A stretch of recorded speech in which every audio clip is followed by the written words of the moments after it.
In northern Mongolia, there are people who believe shamanic power is not something you choose, it is something that chooses you. And when it does, it looks exactly like insanity. Teenagers begin having violent seizures with no warning. They hear voices, they see things nobody else can see. They collapse in the middle of ordinary days and wake up speaking in ways that do not belong to them. A doctor shown these symptoms would reach for a diagnosis without hesitation. The Darhad look at the child convulsing on the ground and recognize it immediately. They call it shamanic sickness, and what it means, in their understanding, is that the spirits have chosen you. Ignore it, and the sickness gets worse. People have died resisting the call. The only way through is to accept it, undergo years of training, and learn to control the spirits instead of being controlled by them. Once the training is complete, they say, the seizures stop. But here is the part that makes this impossible to set aside. It runs in families. If your grandmother carried the gift, there is a strong chance it is waiting inside you right now.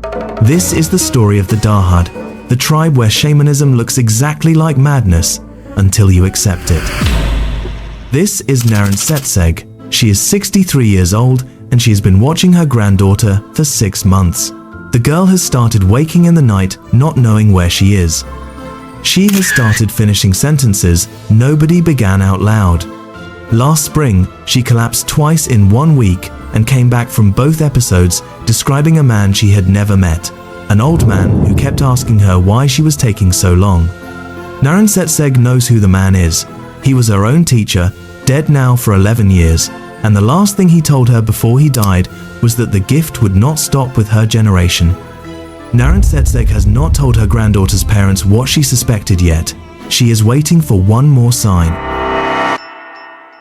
The Darhad live in the Khovsgol province of northern Mongolia, roughly 15,000 people, in a landscape of dense taiga forest, pushing up against open steppe, high altitude and bone-cold winters, the kind of place that has kept the same sky over the same people for a very long time. Their shamanic tradition reaches back further than the Mongol Empire and the inception of Buddhism across Central Asia. The shaman in Darhad society is not a position anyone applies for, it arrives. And when it does, its signs are specific enough that experienced community members can tell shamanic sickness apart from ordinary illness with an accuracy that has surprised every outside researcher who looked closely. The symptoms are consistent across generations, and the Darhad have been watching it happen long enough to know exactly what comes next. The training of a Darhad shaman is a relationship built slowly over years between the initiate and an elder shaman. This relationship is shaped entirely by what the spirits permit and what the initiate can endure. The elder's first task is to help the young person identify which spirits are making contact and what they want, because in Darhad, understanding the seizures are not random, they are communication. Ancestor spirits pressing against the living member of the family until they are acknowledged. The shaman's ceremonial costume accumulates piece by piece across these years, each element representing a spirit acknowledged, an alliance formed, and capacity earned. A fully assembled Darhad shaman costume can weigh over 30 kilograms. The drum, which the Darhad speak of not as a tool but as a living companion that participates in the work, provides the rhythm that bridges ordinary consciousness and the state where the spirits can finally be met on even terms. What emerges from the training is not a person who has been cured. It is a person who has learned to meet what was once destroying them. The seizures stop because the shaman has learned the direction of the current. The same force that once ran wild now runs controlled, and the person carrying it has become something the community cannot function without. At the center of what a Darhad shaman actually does is something the community depends on completely. The Darhad understand the world as layered, a middle world where ordinary life takes place, an upper world where elevated spirits reside, and a lower world reached by descent, a place where particular knowledge and particular kinds of help can be found. The shaman's ability to move between these layers is their fundamental skill, and the ceremonial journey is the act of doing it in a way the whole community can witness. During ceremony, the shaman enters trance through drumming. What observers see from outside is a person whose ordinary self has been replaced by something else. Sometimes, a personality so distinct from the shaman's usual self that people who know them well find it genuinely difficult to watch. The Darhad understand this as the shaman stepping back to allow something else to speak through their body. A family might request a ceremony because someone is chronically ill and nothing has helped. The shaman travels to find the cause, which in Darhad terms is almost always relational. A spirit that has been offended, an ancestor whose needs have gone unmet, or something in the invisible architecture of the family's lineage that has quietly gone wrong. The shaman negotiates, conditions are established, and the resolution comes back as instruction for the living family about what is now required of them. When someone in the community dies, the shaman guides the spirit of the deceased away from the world of the living, which prevent attachment to people and places, which can become something darker than grief. Researchers who sat through complete Darhad ceremonies consistently described something that resisted easy explanation. The voice changes in ways that are difficult to attribute to performance. Knowledge expressed during ceremony about family histories and unresolved matters the shaman had no ordinary access to has been documented often enough to constitute a genuine puzzle. Something is happening. What exactly is happening remains, as of now, genuinely open. The Darhad do not simply believe shamanic ability runs in families. They have watched it do so, generation after generation, with enough consistency that families can often predict which child will be next. That prediction sits in a household like a held breath.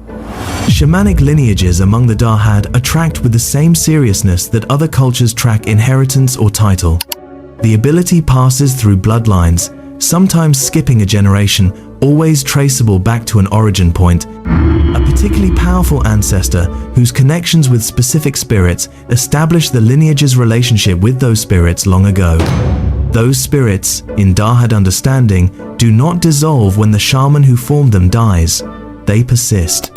When a child begins showing the signs, the elder shamans first try to identify which ancestors' spirits are asserting themselves now, which old alliances are demanding to be renewed. What is being passed down is not simply a biological tendency, it is a web of relationships, obligations, and accumulated history that the new shaman is stepping into without having chosen to.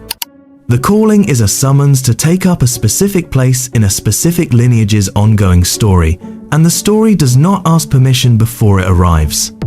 Narantseseg's granddaughter has no idea that the old man in her episodes is a dead shaman who trained her grandmother.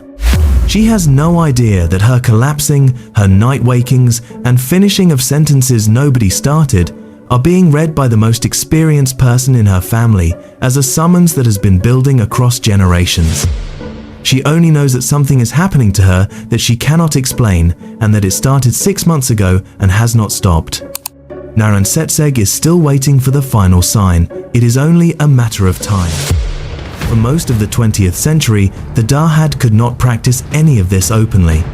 When Soviet-aligned governance took hold in Mongolia from 1924 onward, shamanism was classified as superstition. Shamans were arrested, imprisoned, and in documented cases executed. Ceremonial objects were destroyed. The transmission between elder and initiate, which required open practice and direct relationship built across years, was driven underground or stopped entirely for roughly 6 decades. The knowledge that lived in practice, in relationship between an elder and the person they were guiding through the calling, cannot be stored and retrieved later. It lives in people. When those people died during the suppression years without passing on what they carried died with them. When restrictions lifted after 1990, shamans who had survived by practicing in secrecy came forward. Young people experiencing the calling began seeking out the elders who remained. The tradition reassembled itself from what was left, but what was left had gaps, specific lineages cut and unable to be cleanly rejoined, ritual knowledge and spirit relationships that existed now only as absence.